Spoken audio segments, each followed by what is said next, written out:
Express ètò ní Miliki ẹ̀yàrá ilé má gbàgbé Orísun ẹ̀sìn tó ṣì ń ta wàràwàrà ilẹ̀ wa wà ní Ifọ̀ ó wà ní Ìbàdàn ó wà ní Ṣímàwá ẹ wá jọ nílé ara yín láṣẹ Èdùmàrè àní ti kọ́kọ́rọ́ kú ẹ wá ralẹ̀ kẹ wá ṣe kíni kẹ wá kọ́lé yín bí ẹ fẹ́ sọ wọ́n nílẹ̀ ẹ̀kọ́ náà ni ẹ fẹ́ sọ ní ti díẹ̀ náà kò sí bẹ́ẹ̀ fẹ́ sọ́nà tí àyè ò gbà yín lórí Orísun ẹ̀sìn wọ́n fẹ́ mọ̀ nípa bẹ́ẹ̀ ṣe lè ra àwọn lẹ́yìn ẹ lè máa pa àwọn nọ́mbà tó ná lórí amóhùnmáwòrán yín bákan náà Uptown Lounge òun gan ṣe kíni ó ń bẹ́ẹ̀ ilẹ̀ fẹ́ tẹ̀ kílẹ̀ ń wá tẹ́lẹ̀ rí Uptown Lounge jíjẹ ni ti mímu ni máa sọ fún yín pé ìrẹsì yẹn ọ̀fadà yẹn èmi gbádùn mo ṣe máa ń parọ́ ọ̀fadà wà ń bẹ̀ ẹ̀ ṣé pé kọ́ ní bongo ní spaghetti ẹ̀yin ara lé ṣé ti Chinese ni ṣé ti Italy anywhere tẹ́ bá fẹ́ ti mímu náà ń kọ́ pé a fẹ́ ṣe kí a fẹ́ ṣe fàájì ẹ fẹ́ mú kùlú ẹ fẹ́ mú kẹ̀kẹ́ ẹ máa bọ̀ ní Uptown àwọn ní number 59 Yaya Abaton Street off College Road nílùú ọgbà ń bíbà ẹ̀yin ara lé ẹ wá ṣe kí ni ẹ wá darapọ̀ mọ́ wa fún ti birthday party náà ni ẹ fẹ́ ṣe kò mọ̀ ni ẹ fẹ́ ṣe get together ní kí lẹ fẹ́ ṣe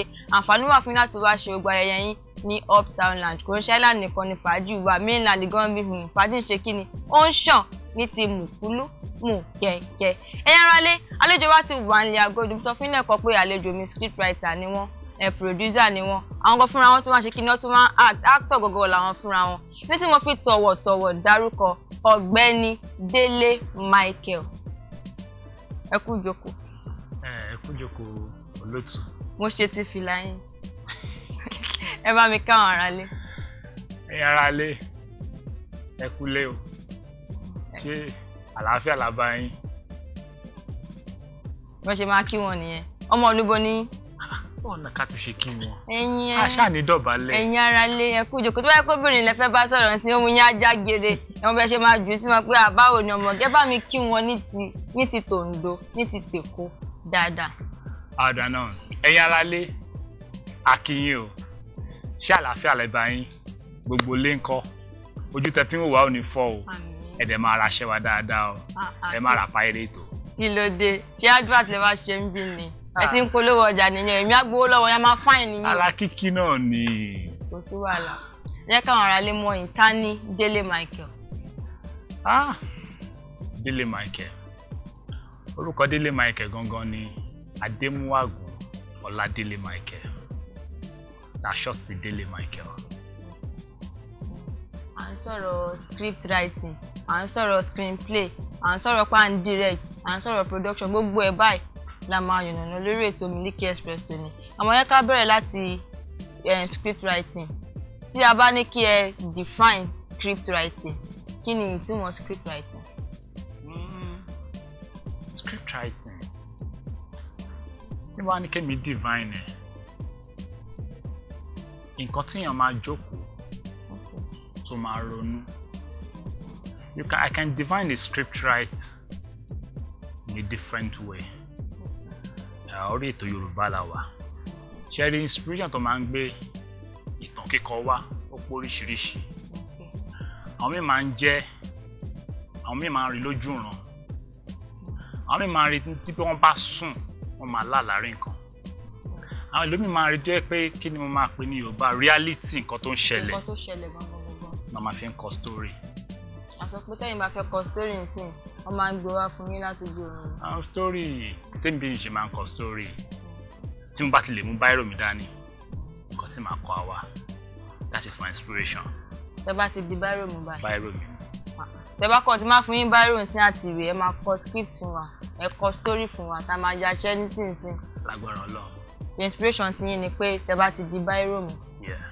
àwọn tó bá ń gbé wá fún wọn lójú àlá tó ń gbé wá lójú rẹ báwo lẹ́yìn ṣe mọ̀ pé wọ́n máa ń gbé wá tó máa ṣe pé bí ó ti ṣẹlẹ̀ sí yín rí bí ẹ ti fi kan lálàárí tẹ́ kọ. ó máa ń wá bẹ́ẹ̀ náà ń gbà mí bọ̀ kì í ṣe gbogbo gbà ìgbà míì èèyàn lè rí nǹkan lójú oorun kó dẹ̀ jí kó dẹ̀ rí pé àlá tí mo láàyè ó lè di nǹkan o mo bá ẹ̀rọ wálé sáré kọ sílẹ̀ you can build on it. ìjọba yá ti máa tẹ̀ lálàá mi máa ń lálàá bá ti lálàá ń sìn máa yẹ tẹ pé yín pẹ̀lú Mr. Délé Michael àlá tí mo láàyè ó lè di fíìmù àfi ṣe sinimá o. àbí ó ń lọ náà ni. àti pé mo gbà láwa fún yín mo fi gbogbo ẹ̀ ó ń lọ all together. ìjọba sọ pé screenplay kí náà ń pè ní screenplay. screenplay ni ìtàn ìtàn tó ti wà ńlẹ̀ tá a bá pè ra wa jókòó pé ìtàn tí mo ní lélẹ̀ ẹni tó ní sọ now àwọn ọ̀jọ̀gbọ́n kọ̀ọ̀kan máa wá jókòó a máa sọ̀rọ̀ lórí ìtàn yẹn wípé ìtàn yìí o báyìí la ṣe ní ká ṣe ṣe, eléyìí ní ká fi bẹ̀rẹ̀, eléyìí ló máa wà láàrin, eléyìí ló máa wà níparí. Nǹkan tó ń jẹ́ screenplay nìyẹn. Tá bá sọ pé mo wá bá yín sìn pé okay mo ní story mo lálàá kọ mo fẹ́ kó di sinimá, ẹ̀yin dẹ̀ mú báírò àti ṣé ká sọ pé ẹ máa kọ́kọ́ script ẹ̀ kó tó screenplay àbí screenplay ló máa ń ṣíwájú kó tó di pé wọ́n máa script. Tí ìtàn bá ti lè wà ńlẹ̀ tá fẹ́ ṣiṣẹ́ lé lórí, àkọ́kọ́ máa ṣe screenplay. Nínú screenplay láti máa pick out scene 1, scene 2, scene 3. Eléyìí lákọ́kọ́ ló máa wà ṣe alákọ̀ọ́kọ́, eléyìí ló máa tẹ̀lé díẹ̀ tá fi máa parí ẹ̀ka yẹn tó wá script ẹ̀ ká tó wá kọ́ bí ìtàn.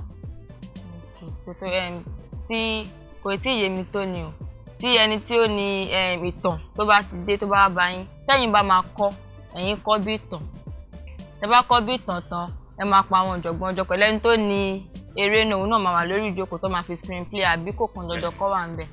Ó lè wà ń bẹ̀ tó rò ń ló ní ìtàn, òun ló mọ bí ìtàn yẹn ṣe rí. Ṣẹ́rí screenplay nǹkan tá gbọ́dọ̀ kọ́kọ́ ṣe ni ká tó wá kọ́ gẹ́gẹ́ bí ìtàn jáde.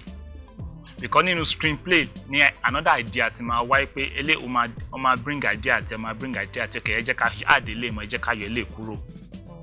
Ìyẹn la máa kọ́kọ́ ṣe kó tó di pé àwa sọ di òdìdí. Ká wá sọ pé lẹ́yìn pé wá sọ di òdìdí yẹn kó tó tẹ̀ pé mo lọ sí ìtì yẹn, ṣé gbogbo àwọn sinimá tí ẹ bá script náà lẹ gbọ́dọ̀ wà ń bẹ̀? Gbogbo ẹ̀kọ́ lẹ máa wà ń bẹ̀.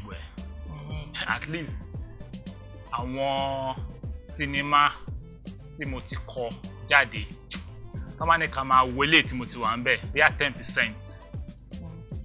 A sọ pé ẹ̀yin lẹ́bùn pé à ń ṣe sinimá. Bí pé mi ò lẹ́bùn pé àti máa ṣe sinimá but àkókò sí fún mi.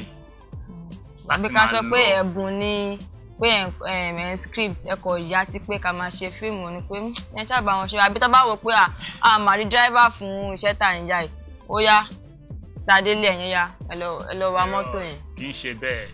Nígbà tí mo kọ́kọ́ wọ industry acting ni mo bá wọlé mo fẹ́ wá act. But at the long run nígbà tí mo kọ story tèmi alákọ̀ọ́kọ́ àwọn ènìyàn pé Délé Michael ogún ní story o so ìwọ ló kọ story báyìí ó lè máa kọ story. Story wo wá lẹ kọ́ ń gbà yẹn? Nígbà tí mo kọ́kọ́ wọ Yorùbá production ìtàn tí mo kọ́kọ́ kọ ní à ń pè ní Adéọlá Navigator. So mi mo jókòó tí mo kọ ìtàn yẹn. So ní ọkọ̀ so kì í ṣe pé mo fẹ́ máa kọ story gbà tá kọ́ tán yẹn tán tá ṣe jáde adúpẹ́ lọ́wọ́ Ọlọ́run pé ayé bá wa gbà sí rere.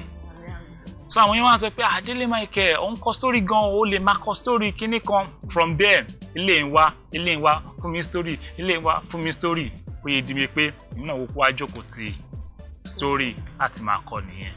Ká sọ pé ibi tí ṣú wà dáadáa ni. Lágbára Ọlọ́run. Torí tí ó bá ti ṣú ń bẹ ẹ lè máa kọ story lọ́fẹ̀ẹ́ náà. Adúpẹ́ lọ́wọ́ alhamdulillah. Bádà ìpọ̀fẹ́ náà ni kí n tètè máa fún ní story nísinsìnyí kẹ́ bá mi kọ́ kadẹ̀. Èkó la wà ibi tó bá wà náà la máa jókòó sí.